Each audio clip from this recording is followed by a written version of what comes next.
What's up, guys? Welcome to episode 20. Today, my friends, we're going to be doing a deep dive into a topic that many of you as small business owners, as entrepreneurs, and maybe you're in the business finance space, you're in the business funding space, maybe you're interested in that and you've been learning more about it through some of our programs. Whatever the deal is, you've heard this term ERC, Employee Retention Credit. We've even been seeing like ads on TV, ads online, all these different things about this Employee Retention Credit. So Ty, we've been hearing this, and today we decided it's time we tackle this ERC thing and all the opportunities and how this program works.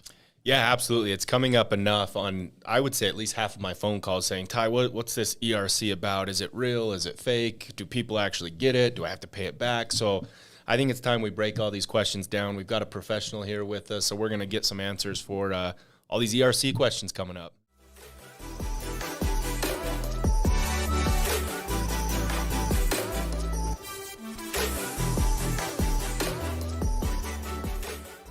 Today, guys, we have a special guest. We've got an expert here on this Employee Retention Credit Program, the ERC, if you will. We have Dave Walk here. He has a financial background.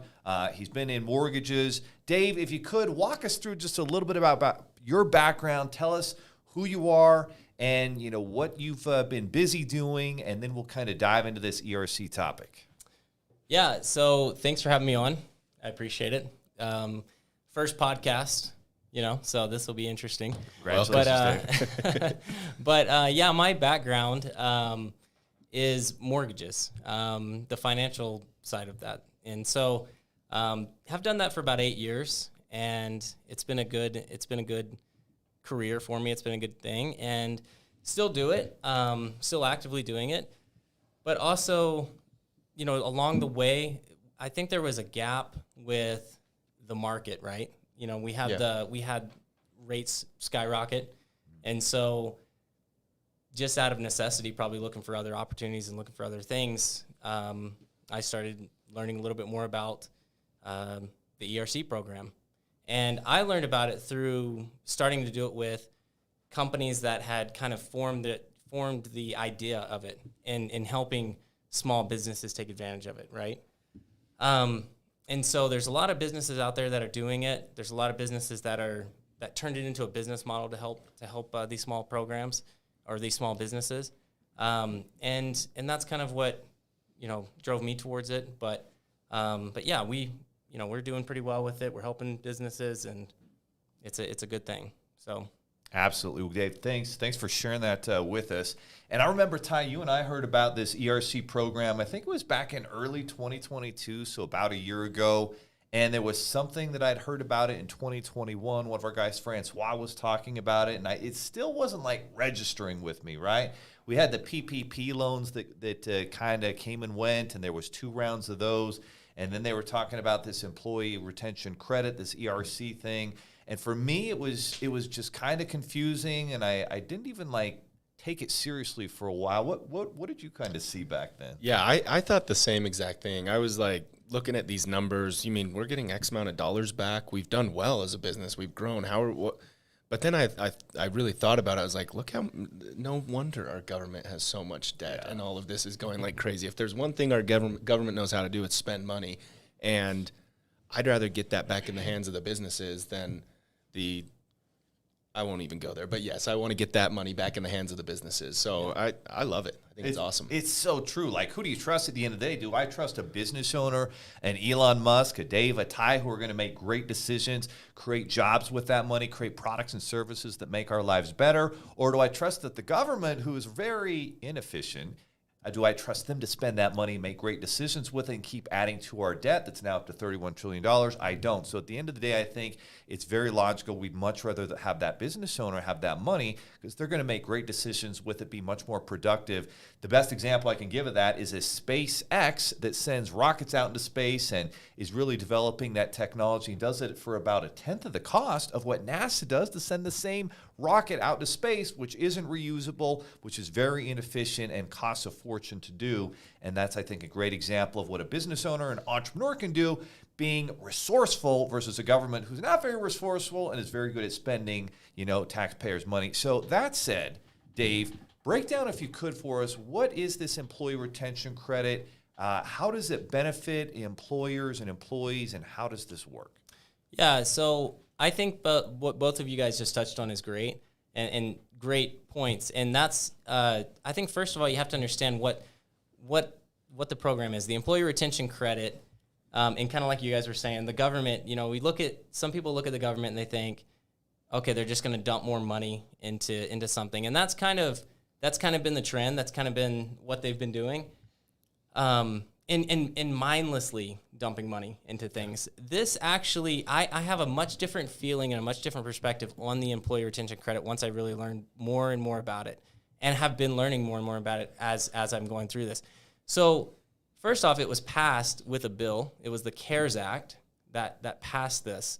And so essentially what you're having is you have the pandemic that happens, you have the COVID-19 pandemic, and then you have politicians that are saying, how do we help these businesses? And more to the fact of, how do we really help the U.S. economy? It's crumbling, exactly. Right? And how do we really get it back to where it can, it's bumping again, it's going again. And I actually think this is a really smart way to do it, because what they're doing is they're giving this stimulus money back to small businesses, and small businesses are the backbone of the economy, right? That's what they are. And so it's a way for them to be able to get that money, and then they don't have a stipulation. What's great is there's no stipulation on how to use that money for these small businesses. Unlike the PPP, there was stipulations on how to use it.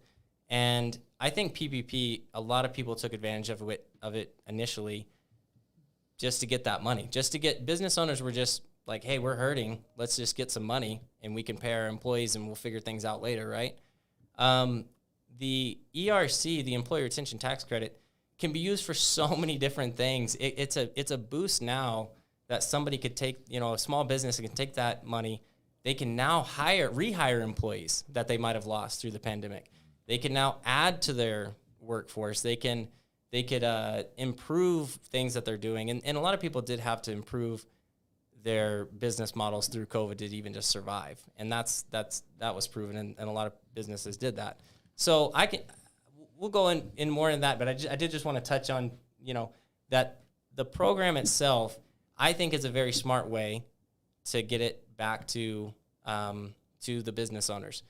Unfortunately, though, it's the United States Treasury Department and the IRS that fulfill it, right? That's the unfortunate side of it, is that the Congress passed this bill, laid it out there for business owners to be able to get this money, but then gave no really indication or instructions or any neat process on how to really get it done. It's a complicated process on the back end, and I can go into that a little bit more. Yeah, one thing that I've seen, Dave, and I think this is incredible, because obviously there's going to be a lot of boneheads that get their ERC and they take a crazy trip to Tahiti, and inevitably that's going to happen. But I've had a lot of businesses that had to take out these crazy loans or crazy MCA deals just to stay afloat over the pandemic, and their weekly payments and daily payments are so high that they literally can't be profitable anymore. And by getting this ERC money, they're able to wipe out those crazy high interest loans and actually get to a point of profitability. I've seen that with multiple businesses, and it's awesome. Yeah, absolutely. I mean, it's also too that, businesses spend money on other businesses. That's how it works. And so they're going to be able to use that service now. That money that they get in, they could use it for a different service that they're using themselves. And so they can use it to. It's going to go back into the economy, and it's going to be a good boost, and it's a good way to get it done. You guys just hit me with specific questions, I guess. And I do have a question on that. I'm curious, what types of businesses are eligible for the ERC, and what are the key requirements that they have to meet to even qualify? Yeah, so that's a great question. So it's defined that small business is 500 employees or less.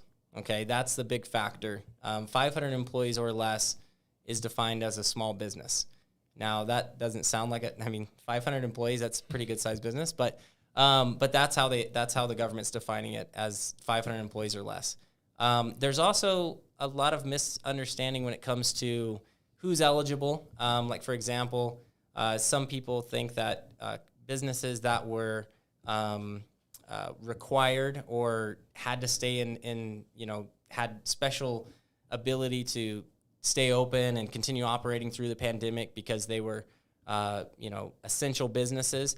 A lot of people have the impression that if they had some kind of pass or some kind of thing passed down to them from the government where they can continue operating through the pandemic, that it automatically disqualifies them for the employee retention credit. That's not true. That's been amended. There's a lot of different amendments that have actually happened. So it's really imperative that somebody would meet with a specialist, somebody who's specializing in it, just to get all the information to understand if their business can qualify. If you have any questions at all, I would probably recommend just meeting with somebody who's specializing in it, because they're going to have the answers for you with that. But I guess the main question you had was, what is the specific requirements or the type of business? It could be any type of business, 500 employees or less, and you need to have had what the IRS calls impact or nominal impact, which is 10% or greater on your business from the COVID pandemic, linked back to a government mandate or a government order, or what they call like an authoritative figure who would have made like these orders that would have impacted you. And the United States Treasury calls it an interference. So, interferences, impacts, that language is all the same thing. It's things that impacted your business through the pandemic. Yeah, because supply chain was an absolute nightmare. Like a perfect example, for probably good reason, liquor stores were deemed mandatory. Like the liquor stores had to stay open. There's obviously people that have addictions and they had to have alcohol and whatnot. There's probably other reasons too. But I had a client that actually owned a few different liquor stores, and what he said is, yeah, I got to stay open, but supply chain was such a nightmare. A lot of my nicer bottles and higher ticket items I just couldn't access anymore, so my revenue went down quite a bit. And even if his revenue went up, but he simply wasn't able to access all sorts of different liquors, he missed out on an opportunity to grow and an opportunity to get more business. That's the type of business that still could qualify, right? Yeah. It sounds crazy. I mean, it sounds too good to be true for a lot of people, and they're very skeptical of that. Most people initially when they first hear about that, but it's true. I mean, that's the way that it's written, and that's the qualifying factors for it. And so the IRS, and actually the amendments that have been put on the program since its conception, is that to make it easier for a business to qualify. Really, when you look at it, it's become easier and easier. I mean, initially it was two things: 500 employees or less. That was really the questions that were asked: 500 employees or less, and did you have a gross revenue loss of 50% in 2020 compared back to 2019? Did you have a 20%? This was actually added later, but it used to just be the 50% in 50% compared back to for 2020 compared back to 2019, and then they amended for 2021 to be only 20% gross revenue loss compared back to 2019. Those were the only questions really that were asked initially. Now there's been other amendments that even if a business made money or did really well through the pandemic, they could still qualify under other categories and other qualifications. So, gotcha. So that initial CARES Act, it was, hey, did your business take a step back? Did you have 50% less revenues and sales 2020 compared to 2019? If you did, then you qualify. And then it was 20%, I guess, in 2021 to 2020. Mm-hmm. So there is still one requirement that I think we better point out here is, when did your business have to actually be open and active to qualify? Because that's a qualifying factor, right? Right, that's a qualifying factor. It's around February 15th of 2019, and so you actually can qualify with it for even February 15th of 2020. Those are kind of technical because there are ways that you can get money for certain quarters that may not even be just depending on when you opened up and when and so we can look at those specific things and kind of figure out, we just need more information on it. It's really that's not a set qualifier. That's a question that's asked, but it is going to depend on, really the biggest thing is if you started February, 15th, 2020, then we can look at some qualifications that should be able to come your way. Yeah, and you can go, if you're watching this and you're already sparking hey, maybe I qualify, maybe I don't. I didn't realize you could still have a profit and qualify. If you go to sevenfigureserc.com, you can schedule a free consultation. You can look at a quick little pre-approval, see if that's something that you're going to get or not. But like Dave's saying, there's so many outliers now. Schedule a free call. That's what I would suggest, because I have a lot of people saying, Ty, I only have 2 employees, right? I'm a small business. I have 2 employees. One of them's my wife. Like, break a situation like that down, because there's a lot of situations like that. Yeah, and so that's a good question. I mean, if you have 2 employees, one of them is your spouse. Unfortunately, you can't. Let's say a husband and wife or 2 spouses are ownership in a business, and even if they're 50-50, that is still going to exclude the wages of that couple. Okay, those wages cannot be counted. But if you had that other employee, let's say you had a 3rd employee, then you can count the wages of that employee, or we can count the wages of that employee when we calculate the credit. That's the guideline that the IRS has, because it's a direct relative. Because right? because it's a spouse. Okay. And that's just their guideline on it. Now, if it's 2 brothers and they're 50-50 partners, then their wages can be counted. If they're paying themselves a wage, their wages can be counted because they're 50-50 partners. There's not a majority owner, and so they can count, and all of their family members can count. And we can count all their wages. So it's those are specific things that we need to look at. Again, that's why this gets really messy and complicated, and it's just we're going to go case by case on each business, and there's going to be a lot of questions to really verify a lot of different things and make sure that we're maximizing the credit that can be received. So yeah, this has changed a lot. It came out in 2020. There was changes in 2021, and then there were more updates in 2022. Is that right? Yes, there were more updates. One of the most recent updates is that they've actually extended the time for filings. They've pushed that to April of all 2020 filings. They've pushed to April 2024 is the deadline. And then for all 2021 filings, so this means we're amending the income or the payroll wages for 2021. That's going to be the deadline of April 2025. So they've actually pushed it back. Again, it's just that's another indicator that they're trying to make this easier and open it up for more businesses. That's another thing that's a good news for small businesses out there. No question. I think the bottom line is if you're a small business owner, if you had some W-2 employees or even just one over the last couple years, you were open in February 2020, like don't try and figure out, do I qualify? Just submit and let the ERC experts kind of figure that out. Again, it's 7figureserc.com, and just find out once and for all so that you know. And unfortunately, there's a lot of accountants out there. There's a lot of CPAs who understood the guidelines with 2020 or 2021, and they're saying, oh, you don't qualify, Mr. or Mrs. Business Owner, but actually you do. And so that's why it's super important to take action before this expires so that you can find out if you qualify.